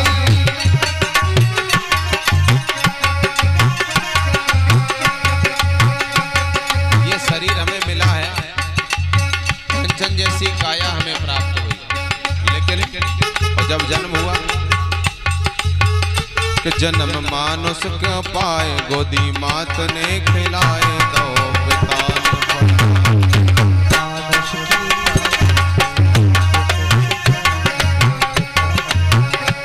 जन्म हुआ, जन्म काय का मिला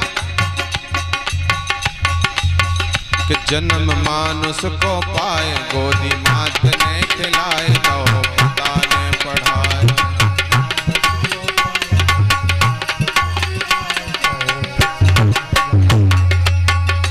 अरे पे दुश्मन से लगे बाप और मिठाई, कछु कर लो ना भाई।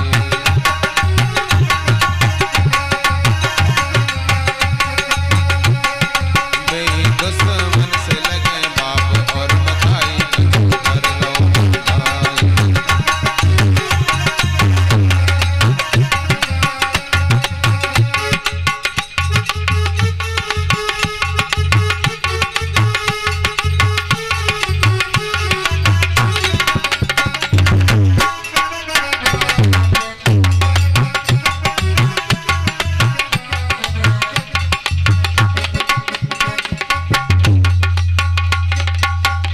लगे नारी से नैन, बिना देखे ना चैन, चले मन माने।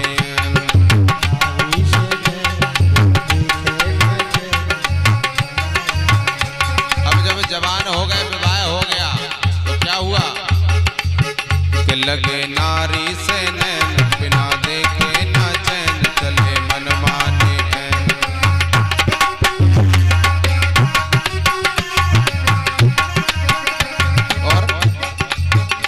अरे गाड़ गाड़ कोनन में धर लई कमाई कछु धर लो ना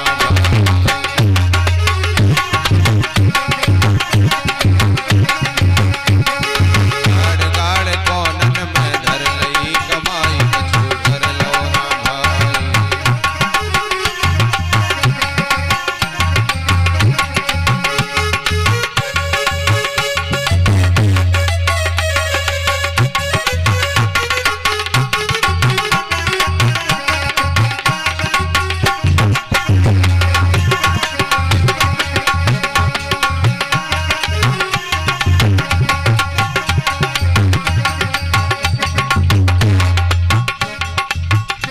और उपदे कामई में रात कभू तीरथ ना जात संत द्वारे आजाद।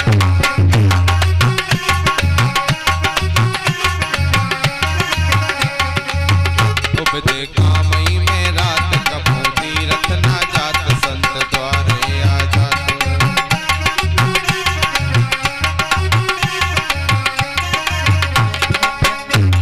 और क्या ना किया, अरे संगत ना करी लगे नौनी घर भाई कछु कर लो ना भाई।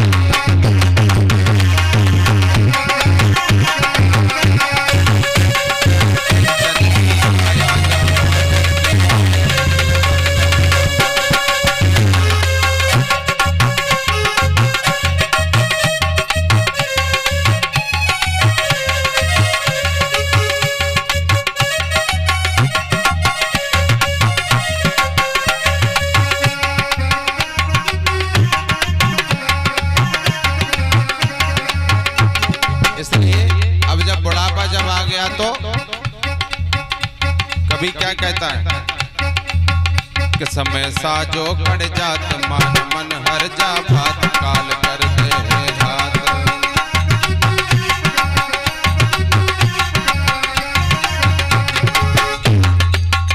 समय सा जो कट जात मान हर जा, समय सा जो कट जात मान मन हर जा बात काल कर दे है हाथ।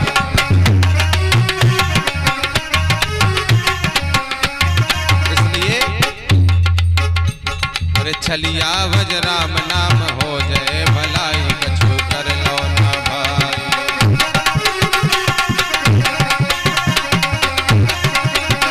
अरे कंचन सी काया जमानुष की पाई कछु कर लो ना भाई। कंचन सी काया जमानुष की पाई कछु कर लो ना भाई। कंचन सी काया जमानुष की पाई कछु कर ले भाई।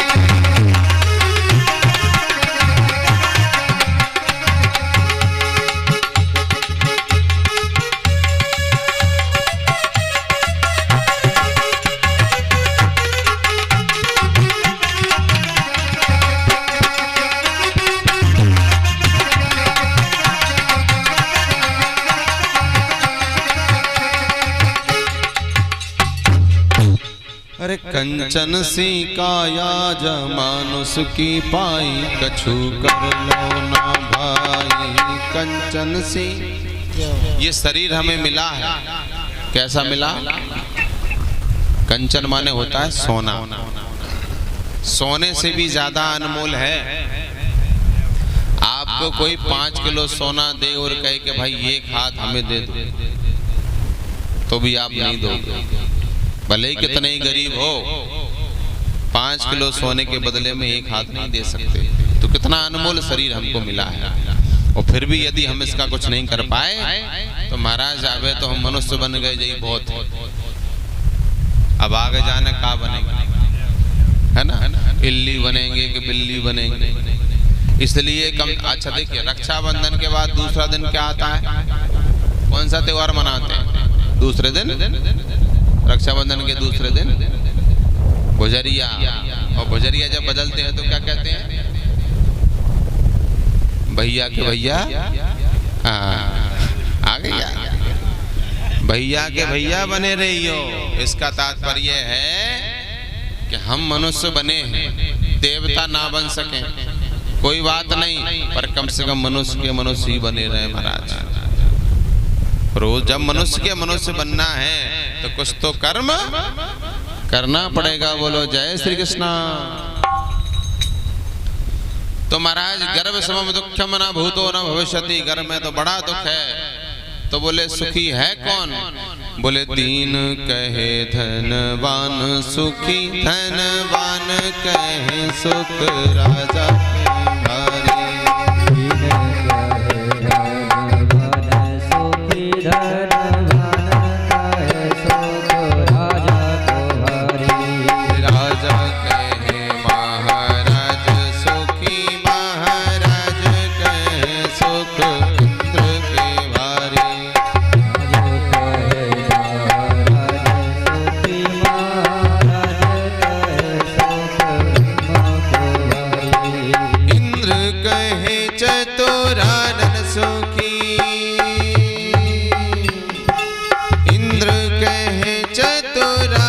सुखी चतुरानन के सुख विष्णु को भारी।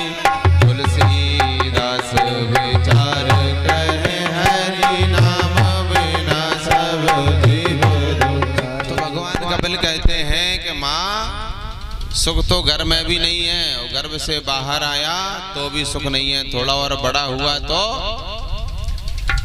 कि मात पिता बालकन बुलावहि, उदर भर सोई धर्म सिखावहि। माता पिता क्या सिखाते हैं अपने बच्चे को? बिला बेटा ऐन कैन प्रकार अपना पेट भरना चाहिए, चाहे धर्म से चाहे अधर्म से। और यही स्थिति है कि आजकल माता पिता का और अपने बड़ों का सम्मान करना छोड़ दिया संतान ने। क्यों? क्योंकि हमने संतान को मंदिर जाना नहीं सिखाया। बचपन से क्या सिखाया?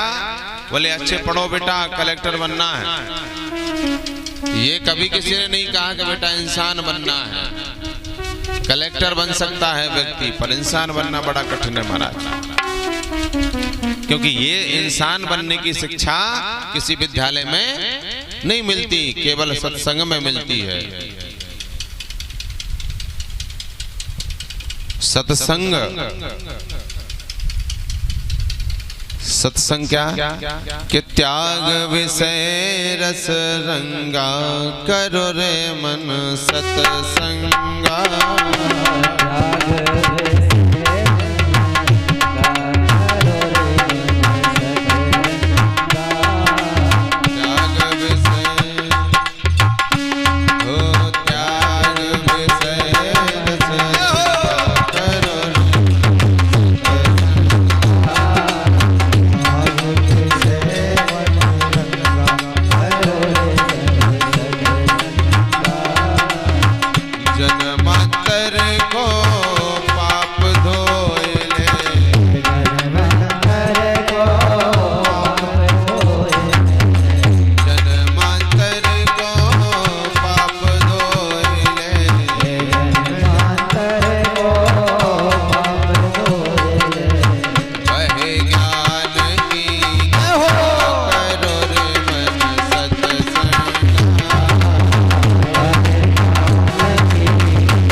कर सिया राम नाम को, दर्शन कर सिया राम नाम को, दर्शन कर सिया राम नाम को, दर्शन कर सिया राम नाम को। और जब भगवान के नाम का जब गर्जन करेंगे ना तो क्या होगा? अरे उड़ जाए संशय विहंगा, करो रे मन सत्संगा,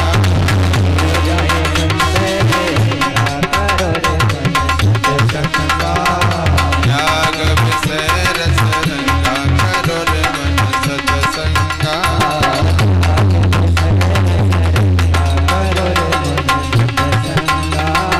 त्याग विषय रस रंगा, करो रे मन सत्संगा,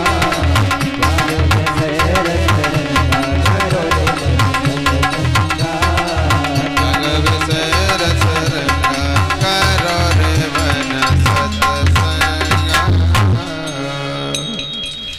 त्याग विषय रस रंगा, करो रे मन सत्संगा। सारे विषयों को त्याग करके यदि मन हम सत्संग करते हैं तो क्या होगा? सत्संग से बड़ी तो कोई दवा है ही नहीं महाराज, क्योंकि सत्संग वह दर्पण है जो हमें अंदर से संवारता है। हम बाहर दर्पण देखते हैं अपने शरीर को देखने के लिए, दर्पण देखते हैं ना, सजते हैं संवरते हैं। इसी प्रकार सत्संग क्या करता है? हमें अंदर से सुंदर बनाता है। हम क्या हैं, क्या हमारे अंदर है और क्या होना चाहिए, क्या नहीं होना चाहिए, उसके लिए हम सत्संग रूपी दर्पण में आते हैं। सत्संग दर्पण से ज्यादा नहीं है, दर्पण ही है, लेकिन वो दर्पण कब है? जब हम सत्संग में आए। अब हम दर्पण को उल्टा करके रखे हैं, फिर उसमें देखेंगे तो चेहरा दिखेगा क्या? कब दिखेगा? जब हम दर्पण में देखेंगे तब। तो सत्संग हम जब सुनने आए तो खाली कटोरा लेकर के आए, क्योंकि खाली कटोरे में ही कुछ भरा जा सकता है। और घर से ही हम भरा भरा थैला लेके बाजार जाएंगे तो क्या लेके आओगे? कुछ नहीं लाएंगे। और खाली थैला ले जाएंगे तो उधर से भर के कुछ न कुछ लेकर के आएंगे। बोले बाल कृष्ण लाल की जय। ऋषि करदम माता देवहूति में इस प्रकार सत्संग चला। माता देवहूति का वंश आगे नहीं चला, क्योंकि भगवान कपिल ने विवाह नहीं किया। यहाँ माता देवहूति जल बन करके वहां बह जाती हैं। इधर रुचि प्रजापति का विवाह माता आगुति के साथ संपन्न हुआ है। रुचि प्रजापति के यहाँ भी एक स्त्री पुरुष का जोड़ा उत्पन्न हुआ। यज्ञनारायण भगवान और उनकी पत्नी दक्षिणा का जन्म हुआ। अब महाराज दक्ष प्रजापति, इनका विवाह माता प्रसूति जी के साथ संपन्न हुआ। इन्हीं की एक पुत्री का नाम है सती, जिनका विवाह भगवान शिव जी के साथ संपन्न हुआ।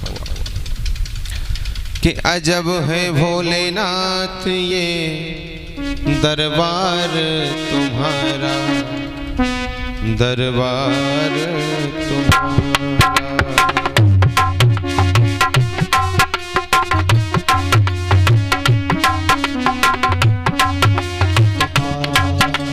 भूत प्रेत नित्य करे चाकरी, सबका यहाँ गुजारा। अजब है भोलेनाथ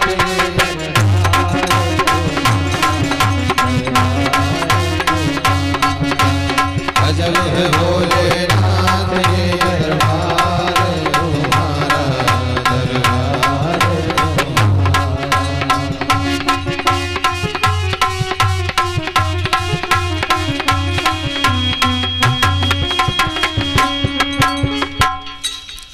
क्योंकि यदि भजन गाएंगे तो अभी हाल भजन गाया था, फिर दोबारा भजन तो अपन कथा करने बैठे ना कि भजन। भजन भी जरूरत हो वहां थोड़ा बहुत कर लो, लेकिन मुख्य है कथा। तो महाराज अब यहाँ राजा परीक्षित सुखदेव जी से पूछते हैं, गुरुदेव आपने कहा था कथा में कि प्रियव्रत और उत्तानपाद 2 पुत्र हुए, उनके बारे में भी कुछ बताओ। तो बोले उत्तानपाद जो है वो कौन है? जिसका समाज में पद ऊंचा हो। उत्तानपाद की पत्नी का नाम है सुनीति, जो नीति पर चले वो सुनीति। एक बार उत्तानपाद दूर देश की यात्रा करने के लिए गए, वहां उनकी मित्र की बहन के साथ विवाह संपन्न करके ले आए उधर से। उसका नाम था सुरुचि।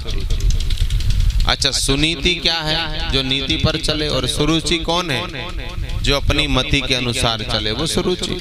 सुरुचि ने आते ही बोले मैं अंदर कदम बाद में रखूंगी, पहले इसको बाहर करो। तो सुरुचि जहां होती है वहां सुनीति अपने आप बाहर हो जाती है। सुनीति को बाहर कर दिया। सुनीति उस समय गर्भवती थी महाराज। सुनीति ने कालांतर में एक पुत्र को जन्म दिया, जिसका नाम रखा है ध्रुव। आज 4 साल के हो गए हैं ध्रुव महाराज। और 4 साल का बालक ध्रुव एक दिन अपने मित्रों के साथ खेल रहा था और सोचने लगा कि सबके पिताजी आते हैं बुलाने के लिए, मुझे मेरे पिताजी क्यों नहीं आते। माता के पास पहुंचा। माता सुनीति से कहता, माँ सबके पिताजी अपने अपने पुत्र को लेने आते हैं, मेरे पिताजी कहाँ हैं? तब बताया है कि यहाँ के जो राजा हैं वो तुम्हारे पिता हैं। तो महाराज बालक 4 साल का ध्रुव दौड़ते गया है और महाराज उस समय सिंहासन पर बैठे थे, जाकर के अपने पिता की गोद में बैठ जाता है। सुरुचि आती है। सुरुचि ध्रुव का हाथ पकड़ करके सिंहासन से नीचे पटक देती है और कहती है कि तुझे यदि अपने पिता की गोद में बैठना है तो मेरे उदर से जन्म ले, भगवान को प्रसन्न कर। जब वो तुझे मेरे उदर से जन्म देंगे तब तू पिता की गोदी में बैठने के योग्य होगा। रोते रोते बालक ध्रुव अपनी माँ के पास आया और माँ से कहता, माँ जब मैं बड़ा हो जाऊंगा तो अपनी सौतेली माँ से इसका जरूर बदला लूंगा। देखिए, और कोई होती तो लड़ने पहुंच जाती, लेकिन सुनीति कितना अच्छा जवाब दिया। बोले बेटा, अरे बैठना है तो उस परम पिता की गोद में बैठो, ये संसारिक पिता की गोदी में बैठने से क्या लाभ। तो बोले क्या करूं? बोले जाओ वन में तप करो। 4 साल के बालक को वन में भेज दिया महाराज। और वह बालक भी देखिए, 4 साल का बालक वन में चला गया महाराज। अब वन में जा रहा है, नारद जी उधर से आए हैं। नारद जी कहते हैं कि बेटा कहाँ जा रहा है? बोले भगवान को पाने के लिए। तो बोले नारद जी कहते हैं कि वन में तो शेर भालू बंदर मिलेंगे, वहां भगवान थोड़ी मिलेंगे। तो बोले आप कौन है? बोले मैं नारद। बोले आप नारद नहीं हो सकते। बोले क्यों? बोले मेरी माँ कहती है कि जिसको नारद जी मिल जाते हैं उसको भगवान जल्दी मिल जाते हैं, और आप तो मुझे भगवान से दूर कर रहे हो, इसलिए आप नारद जी नहीं हो सकते। नारद जी के नेत्रों से आंसू बहने लगे। नारद जी सोचते हैं कि कहीं ऐसा शिष्य हमें मिल जाए। देखिए, गुरु भी चाहता है कि शिष्य ऐसा हो। देखिए, गुरु, अच्छा शब्द याद आया। गुरु में 2 अक्षर हैं, पहला है गु, दूसरा है रू। गु माने होता है अंधकार और रू माने होता है प्रकाश। तो जीवन से जो अज्ञान रूपी अंधकार को ज्ञान रूपी प्रकाश से भर दे, वो होता है सच्चा गुरु।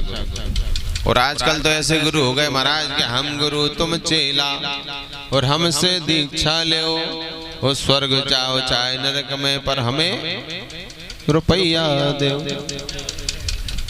गली गली गुरु फिरे।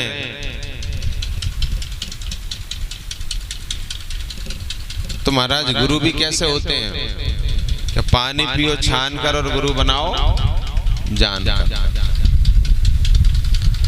कि मेरा तार हरि से जोड़े, ऐसा कोई संत मिले। मेरा तार हरि से जोड़े, ऐसा कोई संत मिले। मेरा तार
भगवान से प्रार्थना करना यदि कोई गुरु नहीं मिला है तो बोले ऐसा गुरु मिले जिससे हमारा कल्याण हो जाए, तो भगवान अपने आप उस व्यक्ति से आपको जोड़ देंगे। तो यहाँ ध्रुव जी गए हैं तप करने के लिए। अब नारद जी पूछते हैं कि बेटा कुछ मंत्र जानते हो, भगवान को कैसे प्रसन्न करोगे, कैसे बुलाओगे? बोले मंत्र तो नहीं जानते। तो बोले हम तुम्हें दीक्षा देते हैं, मंत्र दिया है ओम नमो भगवते वासुदेवाय। बोले बेटा यदि भगवान को प्राप्त करना है तो 3 चीजें याद रखना पड़ेंगी। क्या? बोले जितासनो जित श्वासो जित संगो जितेंद्रिय। बोले ठीक है। अब नारद जी ने तो मंत्र की दीक्षा दी और नारद जी तो चले गए। ध्रुव जी का पहला महीना चालू हुआ कि तेरा त्रांते तेरा तांते कपित्वदराशना। 3 दिन तक ध्रुव जी कुछ नहीं लेते और 3 दिन बाद एक फल खाते हैं महाराज। 3 दिन बाद एक फल खाते हैं। दूसरा महीना चालू हुआ तो 6 दिन तक कुछ नहीं लेते हैं और 6 दिन के बाद केवल पत्ते खाते हैं। तीसरा महीना चालू हुआ तो 9 दिन तक कुछ नहीं लेते हैं, केवल जल पीते हैं। चौथा महीना चालू हुआ तो 12 दिन तक कुछ नहीं लेते हैं, केवल वायु का पान करते हैं और जाप करते हैं कि ओम नमो भगवते वासुदेवाय। ओम नमो भगवते वासुदेवाय। ओम नमो भगवते वासुदेवाय। सभी बोलिए ओम नमो भगवते वासुदेवाय। वासुदेवाय मेरो नंद नंदनाय। वासुदेवाय मेरो नंद नंदनाय। वासुदेवाय मेरो नंद नंदनाय। वासुदेवाय मेरो नंद नंदनाय। ओम नमो भगवते वासुदेवाय। ओम नमो भगवते वासुदेवाय। ओम नमो भगवते वासुदेवाय। ओम नमो भगवते वासुदेवाय। ओम नमो भगवते वासुदेवाय। ओम नमो भगवते वासुदेवाय। ओम नमो भगवते वासुदेवाय। ओम नमो भगवते वासुदेवाय। ओम नमो भगवते वासुदेवाय। ओम नमो भगवते वासुदेवाय। ओम नमो भगवते वासुदेवाय। ओम नमो भगवते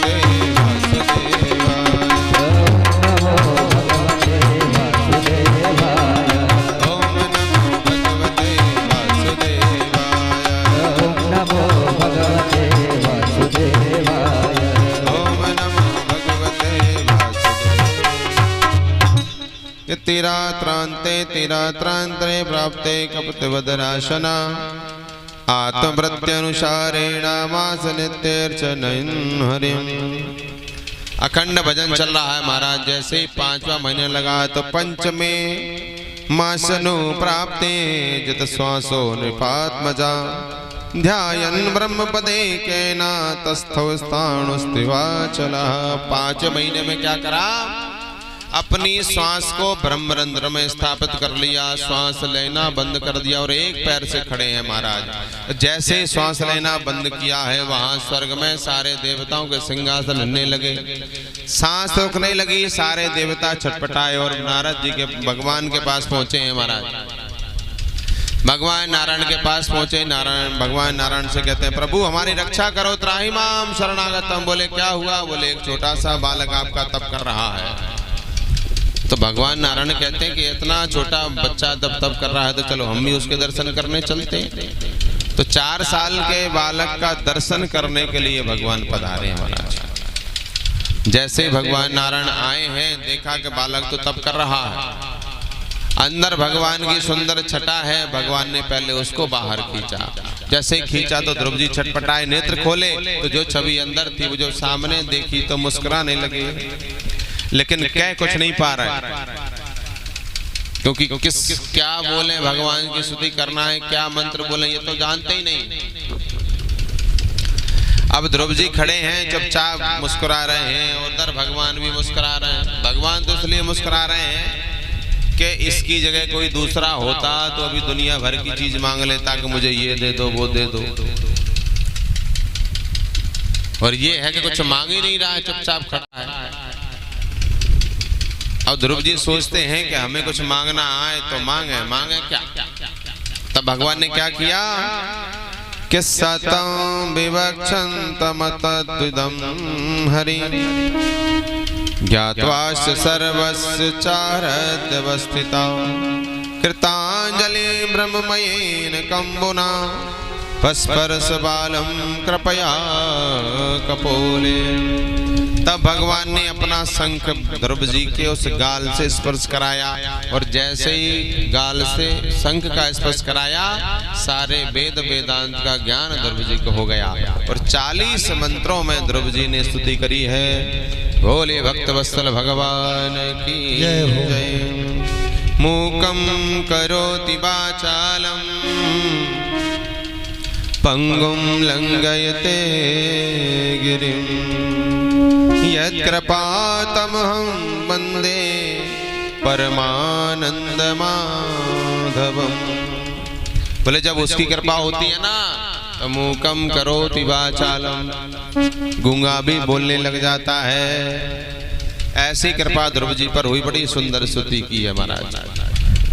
अब यहाँ ध्रुव जी कहते हैं कि भगवान आपके दर्शन हो गए, अब जीवन में सारी लालसा समाप्त हो गई। तो बोले तुमने तो राज्य करने के लिए स्तुति करी थी ना, इसलिए 36,000 वर्ष तक तुम राज्य करोगे, और उसके बाद वह पद मैं तुम्हें प्रदान करता हूँ जो किसी को भी आज तक उपलब्ध नहीं हुआ। कि ध्रुव संग लागी जपेऊ हरि नाम, ध्रुव संग लागी जपेऊ हरि नाम, ध्रुव संग लागी जपेऊ हरि नाम, ध्रुव संग लागी जपेऊ हरि नाम, पावा अचल अनुपम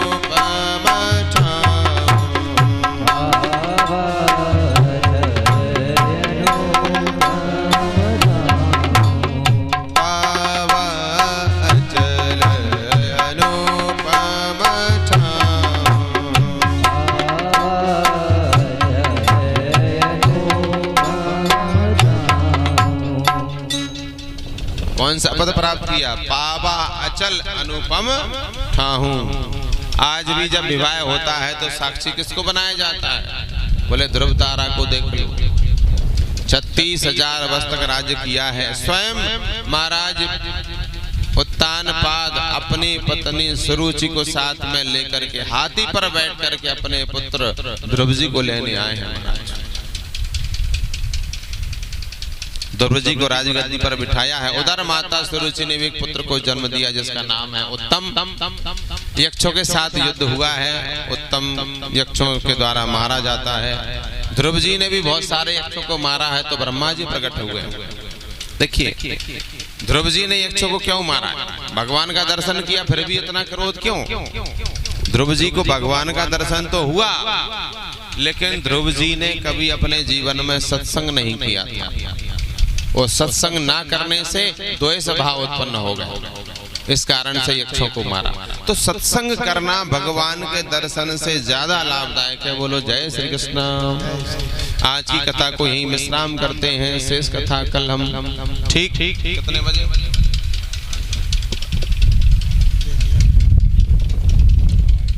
ठीक 6:30-7 बजे तक कथा प्रारंभ हो जाएगी। ठीक 7 बजे। तो आपसे निवेदन है कि सभी समय से पधारें। 3 दिन तो हो ही गए, 4 दिन शेष हैं। जितना हो सके ग्रहण कर लो। सभी आरती के लिए खड़े हो जाइए।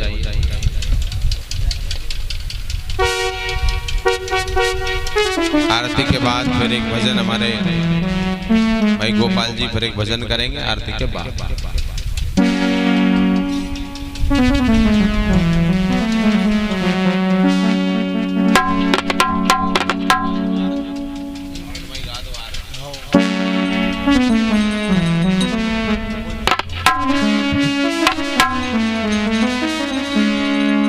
श्री राधे जय जय श्री राधे। सभी आगे आ जाइए, आरती करेंगे ना, सभी आरती करेंगे। आओ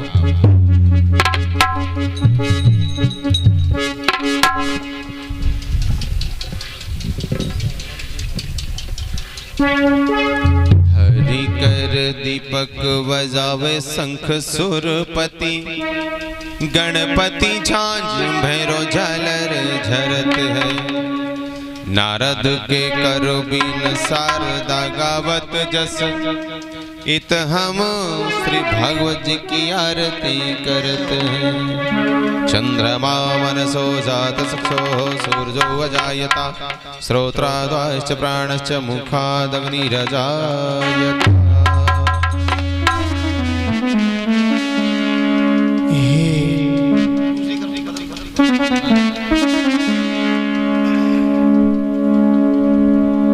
गाओ गाओ रे पिया पीतम की आरती गाओ रे।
बस राधा बस राधा माधव पद पावे। ओ बस राधा माधव पद पावे। ओ बस राधा माधव पद पावे।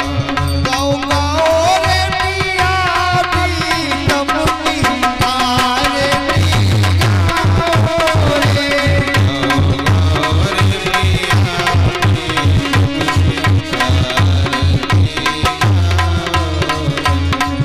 हो कर्पूर गौरम करुणावतारम संसार सारं भुजगेन्द्रहारं सदा वसंतम हृदयारविंदे